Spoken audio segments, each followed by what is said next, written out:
Harka fuunee akkam jirtu wiirtuu miidiyaarraa oduuwwan gaggabaaboo guyyaa kana qabannee isiniif dhiyaanneerraa oduu waliin Ansittiin Ajjiiti. Ministeerri muummee Itoophiyaa fi pirezidaantiin dhaaba biyya bulchuu Dr. Abiy Ahmed ministeerota haaraa muudan paarlaamaa Itoophiyaa har'a yaa'isaa idilee 15ffaa wayita gaggeessaa jiru aanga'oota ministeera muummee Dr. Abiy Ahmed akka muudamaniif dhiyeessan raggaasisaa jira. Bu'uuruma kanaan dhaabbata biyyoota gamtoomanitti ambaasaadar Itoophiyaa ta'uun waggootaaf tajaajilaa kan turan ambaasaadar Taayyee Asqasillaasee ministeera dhimma alaa Itoophiyaa ta'anii muudamaniiru. Kana dura obbo Dammaqa Makonnin aangoo ministeera muummee itti aanaa fi ministeera dhimma alaa qabachuun waggootaaf tajaajilaa akka turan ni yaadatama. Amma garuu aangoo lamaaniifuu ministeeronni garagaraa muudamaniiru. Obbo Tamasgan Xuruunaa ammoo ministeera muummee itti aanaa ta'uun muudamaniiru. Obbo Tamasgan dhiheenyatti hoogganaa dhaabbata tika Itoophiyaa akkasumas pirezidaantii naannoo Amaaraa ta'uun tajaajilaa turan. Gama kaaniin Dr. Maqdas Dhaabaa ministeera fayyaa ta'uun bakka Dr. Liyaa Taaddasaa buufamaniiru. Dr. Maqdas Dhaabaa dhaabbata fayyaa addunyaa keessatti gargaartuu daayirektara olaanaa dhaabbatichaa ta'uun tajaajilaa turan. Dr. Maqdas ispeeshaalistii da'umsaa fi gaayinaakooloojistii ta'uun biyya keessattis tajaajilaa akka turan ministeerri muummee Dr. Abiy Ahmed dubbataniiru. Dr. Maqdas Itoophiyaa keessatti ispeeshaalistii karoora maatii fi fayyaa wal hormaataa isaan jalqabaa akka ta'anis gabaafameera. Ambaasaadar Taayyee fi Dr. Maarqos miseensa paartii badhaadhinaa ta'uu baataniyyuu muuxannoo fi beekumsi isaanii biyya waan fayyaduuf muudamni kun akka kennameef ministeerri muummee ibsaniiru. Lammiin Tarkiyyee baala sammuu nama haadoochuu kookeen jedhamu korojoo keessa dhoksuun Biraazil irraa ka'uun Baankookitti darbuuf osoo yaaltu buufata xiyyaaraa Booleetti to'atamte. Shakkamtuun hordoffii qaamolee nageenyaa siivil aaviyeeshinii fi tajaajila odeeffannoo fi tika nageenyaan baala sammuu nama haadoochuu kookeen jedhamu giraama 230 waliin to'atamu poolisiin federaalaa ibsee jira. Daldala hawaa addunyaan tajaajilli odeeffannoowwan saatalaayitii biyyootaa fi dhaabbileef gurguruuf dandeessisuu guyyaa kaleessaa ifaan eegalameera. Gurgurtaan odeeffannoo kun galii sharafa alaa Itoophiyaaf kan maddisiisu ta'us ibsameera. Itoophiyaan tajaajila odeeffannoo saatalaayitii kan gurgurtu giddu galeessa qo'annoo obzarvaatoorii Inxooxxootti ijaarame buufata saatalaayitii odeeffannoon itti fudhatamuu fi to'atamu ta'uun ibsameera. Ministeer Deetaan Ministeera Innoveeshinii fi Teekinooloojii Dr. Yishiruun Alamaayyoo Daayirektar Inistituutii Ispees Saayinsii Ji'oospeeshaal Obbo Abdiisaa Yilmaa fi hooggantoonni mootummaa kanneen biroos tajaajilicha eegalchiisuu isaanii tajaajilli oduu Itoophiyaa gabaaseera.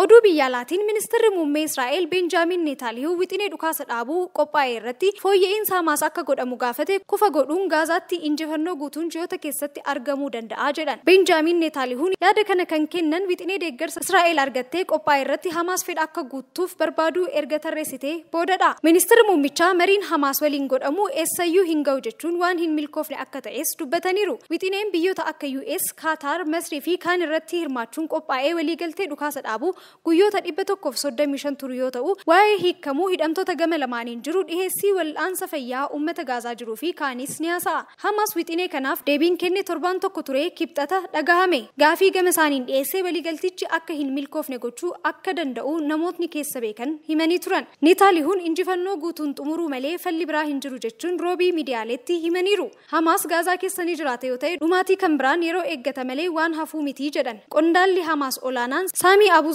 yaada Rooytarsiif kennaniin deebiin Netanyaahuu kun fedha naannichaa keessatti waraana itti fufuuf qaban agarsiisaa jedhaniiru.